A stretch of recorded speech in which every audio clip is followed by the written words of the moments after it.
This is the wild, polarizing, absolutely divisive reality of HIMS and HERS Health. Right now, this stock is behaving like a spring that has been wound tighter and tighter, coiled to the point of snapping, and today we are going to break down the exact sequence of events that got it here. We're going to decode the extreme volatility, the fundamental growth story hiding beneath the headlines, and the precise trade mechanics you need to understand whether this is a screaming buy, a sell, or a hold right now. Because there is a hidden dynamic buried inside their latest earnings report that completely flips the retail narrative on its head, and once you see it, you can't unsee it. If you find value in institutional-grade breakdowns like this one, do me a quick favor and hit that like button and subscribe, because it genuinely helps push this analysis to more investors who need it. Now, let's get into it.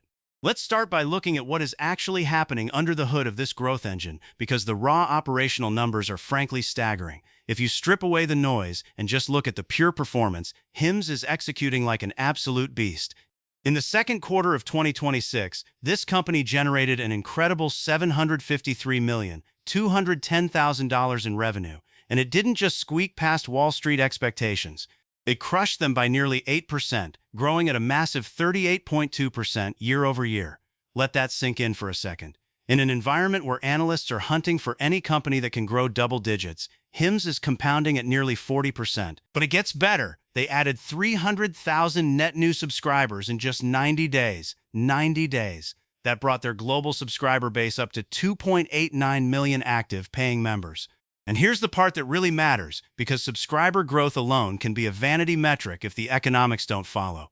Their average revenue per user, or RPU, jumped 21% to $92. That means they aren't just adding warm bodies. They're adding customers who spend more, stick around longer, and buy into higher value offerings. Now combine all of that with over $840 million in cash and short-term investments sitting on the balance sheet, and zero debt. I want to repeat that, zero debt. What you have here is a bulletproof fortress-grade balance sheet attached to a hyper-growth engine. So here's the question that should be bothering you right now. If the numbers are this good, if the growth is this explosive, if the balance sheet is this clean, then why on earth did this stock do something that shocked almost everyone the moment those earnings dropped? Why did a company crushing every operational metric suddenly get punished by the market? To answer that, we have to understand the bizarre paradox that is currently playing out in real time. Here is the core conflict driving everything. There is a massive gaping disconnect between what I call headline fear and fundamental reality. On one side, you have retail investors who are genuinely terrified. They're reading headlines about a Federal Trade Commission lawsuit, a sweeping federal complaint alleging deceptive billing practices and the unauthorized sharing of user data with companies like Meta and Snap. That is scary stuff. When people see the words government lawsuit next to a stock they own, their instinct is to run for the exits, and that's exactly what happened. On the other side, you have the fundamental reality, which is that the company's core business is growing at terminal velocity, capturing enormous market share, and expanding globally at a pace almost nobody predicted. This clash between fear and reality created something powerful. It created a massive artificial discount in HIMS equity. Think about it. The stock got sold off not because the business was broken, but because the headlines were frightening. Many retail traders saw that lawsuit and hit the panic button, and that panic triggered algorithmic selling, which triggered even more selling, cascading downward. But here's what almost nobody stopped to do. Almost nobody actually traced the chronology of how this so-called shakedown played out. And once you understand that timeline, you'll realize this wasn't a collapse. It was the perfect setup for a monster rebound. So let's trace the exact sequence, day by day, of how this stock was driven down. On July 28th, HIMS was trading comfortably at around $29.32.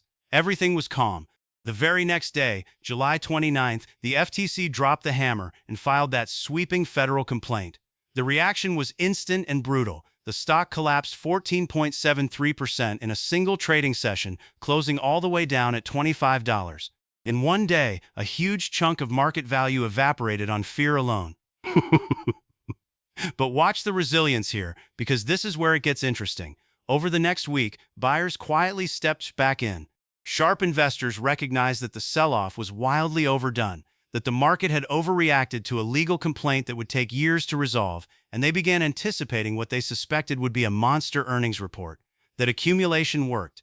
By August 7th, the stock had fully recovered all of its losses and climbed to $31.59.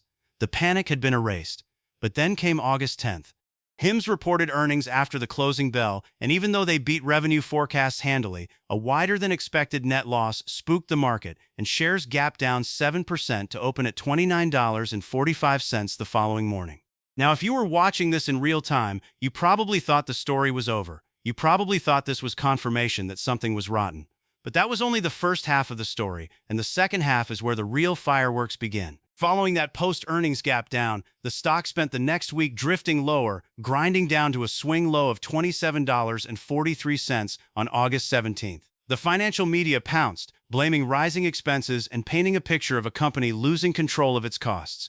Retail investors became convinced that insiders were secretly dumping shares and abandoning ship. The sentiment was as negative as it had been all year. And then came August 19th, and everything changed. On that day, CEO Andrew Dudum appeared on CNBC's Squawk Box and delivered what can only be described as a masterclass rebuttal. He calmly and methodically clarified the FTC allegations, walked through exactly why the market had misunderstood the earnings report, and laid out the company's high-margin GLP-1 strategy in detail. The market reacted almost instantly. That single interview flipped sentiment on its head, and the stock surged 14% in one day, closing at $31, and the momentum didn't stop there. Over the next 48 hours, high-volume institutional demand kept pouring in, driving HIMS up another 6% and closing out Friday, August 21st, at $33.78. That completely erased the entire post-earnings sell-off and then some.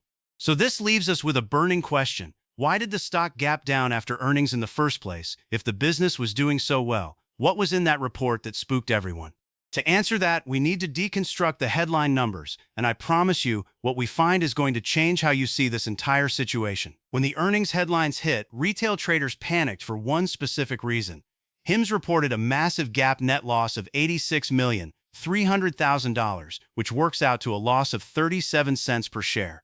Meanwhile, analysts had only been expecting a loss of 5 cents per share. So on the surface, on paper, that looks catastrophic. A loss more than 7 times worse than expected. No wonder people panicked. But here is where you have to slow down and actually deconstruct that number, because when you break it apart, you find something absolutely fascinating. That entire loss was driven by $81 million in one-time, non-operational cost events. These are not recurring costs. These are not signs of a broken business. These are strategic, deliberate, one-and-done charges. First, they took a $47,500,000 legal reserve accrual, essentially setting aside money in advance to prepare for a potential settlement with the FTC. That's not money lost. That's prudent preparation. Second, they recorded $4,600,000 in restructuring charges specifically to rapidly and cleanly exit their compounded GLP-1 business. And finally, they absorbed heavy merger and acquisition integration costs from their eucalyptus acquisition. Now here is the punchline. If you strip away all of these one-time events, the core business actually generated a massive $60,320,000 in Adjusted EBITDA, completely and utterly crushing the Wall Street consensus. So think about what really happened here. The market saw a scary headline number, panicked, and dumped the stock, while completely missing the fact that the underlying engine was more profitable than anyone expected. Doesn't that make you wonder how often the crowd gets it exactly backwards? And when you look at the operational reality behind these numbers, you realize this isn't a business in trouble at all. It's a business in the middle of explosive hyper-growth. Let's look at the actual operational traction, because this is what the market was ignoring while it obsessed over a paper loss. HIMS was quietly capturing enormous market share in the weight loss space, one of the hottest, fastest-growing categories in all of healthcare. They shipped over 125,000 branded Wegovy subscriptions in partnership with pharmaceutical giant Novo Nordisk. This is not a small deal. This is a massive strategic pivot. By shifting away from compounded medications and toward branded FDA-approved products, HIMS completely legalizes and de-risks its entire offering, removing the long-term regulatory overhang that bears love to point at. On top of that, their eucalyptus acquisition generated $131,400,000 in the second quarter alone, putting their international markets across the United Kingdom, Australia, and Germany on a $600 million annualized run rate at near EBITDA break-even. They are scaling across the globe at a pace that most companies can only dream of. But this raises another question. How are they managing to keep their margins so stable while scaling this aggressively and this quickly? Normally, rapid expansion destroys profitability. So what's their secret? The answer is their aggressive push into artificial intelligence. Telehealth by its nature can be an incredibly labor-intensive business. Every patient interaction, every consultation, every follow-up traditionally requires human hours. But HIMS has built something different. They've built an AI-native, doctor-led care platform. By using AI for patient intake, for triage, and for personalizing care options, they've dramatically streamlined the physician review process and accelerated fulfillment across the board. And the result of this is stunning. This operational breakthrough has reduced their non-clinical support tasks by nearly 50%. Now think about what that does to their operating leverage as they scale toward 3 million subscribers and beyond. Every new customer costs them less to serve than the one before. And it doesn't stop there. The CEO even teased that a full AI health coach is just 12 months away, a product that will integrate directly with connected scales, blood tests, and wearables like the Oura Ring to drastically increase patient adherence and outcomes. Do you understand what that means? This isn't just a company that ships pills anymore. It is rapidly transforming into a full AI-driven health ecosystem, and that is a fundamentally different and far more valuable kind of business. And this is precisely why the smartest investors on Wall Street are aggressively buying this dip while everyone else runs scared. While retail traders were panicking over the FTC lawsuit, the smart money was doing the exact opposite. They were accumulating. Right now, institutions own a staggering 63.52% of the public float. And in the most recent filing cycle, 318 separate institutions added HIMS to their portfolios. Let me give you the specifics, because they are eye-opening. Divisadere Street Capital added 5.54 million shares, which represents a mind-blowing 1,179% increase in their position. That is conviction. JP Morgan Chase initiated a brand new position of 4.77 million shares. Fidelity, through FMR LLC, added 4.23 million shares, and Marshall Wace added 3.49 million shares. When you net it all out, institutional accumulation was overwhelmingly positive, which tells you that the biggest, most sophisticated funds in the world view this regulatory dip not as a warning, but as a rare buying opportunity. But wait, what about all those insider selling headlines that terrified retail investors? Weren't the executives dumping their own stock? If you search HIMS on social media, you'll find people screaming that the CEO, the CFO, and the chief legal officer all sold millions of dollars worth of stock in mid-August. On the surface, that sounds alarming. But let's actually debunk this insider selling myth, because the truth is completely different from the narrative. If you open the actual SEC Form 4 filings and read them, you'll discover that these transactions were entirely non-discretionary. They were automated share withholdings and scheduled Rule 10b5-1 sales, executed specifically to cover the tax liabilities that come from their quarterly restricted stock units vesting. This is not executives losing faith and cashing out. It's a routine, automated accounting process that happens like clockwork every quarter. And here's the detail that really matters, the signal hiding inside the noise. Look at the buy side. Director David B. Wells went into the open market and bought 48,400 shares of HIMS with his own personal money, spending $1.17 million. That is not automated. That is not tax-related. That is a board member voluntarily putting over $1 million of his own capital into this stock at these levels. Now let me ask you, which signal do you think you should actually be paying attention to? The automated tax sales that happen every quarter, or a director voluntarily spending over $1 million of his own money? And with the smart money aggressively buying and insiders holding firm, an incredibly dangerous trap is being set for the bears. This is where things get truly explosive. As of the latest exchange data, short interest in HIMS and HERS has skyrocketed to 62.22 million shares sold short. To put that in perspective, that means somewhere between 30.46% and 32.05% of the entire public float is currently betting against this stock. That is an enormous, almost historic level of short interest. And with an average daily trading volume of around 26 million shares, the days to cover ratio is sitting at 3.7 days. In trading terms, anything over 3 days is considered highly elevated because it means shorts would need nearly 4 full days of buying just to close their positions. So here's the scenario that keeps short sellers up at night. If HIMS gets any positive regulatory news, if that FTC situation resolves favorably, or if they announce a major new partnership, those 62 million short shares will suddenly be forced to buy back stock all at once in a panic. That forced buying could ignite a violent upward short squeeze. And it gets even more combustible. The options market recently priced in a massive 14.5% move, and traders loaded up heavily on put options during the FTC panic. If those puts start expiring worthless as the stock climbs, it will only pour more fuel on the fire and accelerate the squeeze even higher. Can you imagine what happens if all of these forces fire at once? A coiled spring doesn't just release, it snaps. So this brings us to the big question. What is all of this growth, all of this squeeze potential, all of this transformation actually worth? Let's look at what the analysts are projecting. Right now, Wall Street officially carries a cautious consensus hold rating, but their price targets tell a dramatically different and far more bullish story. The average consensus target sits at $32.43, a level the stock has already blown past. But the analysts who actually take the time to model the GLP-1 opportunity and the international growth are far more aggressive. Barclays has an overweight rating with a $35 target. Canaccord is looking for $40, and Needham is leading the entire pack with a $42 price target. But let's zoom out even further, because the long-term picture is where the real story lives.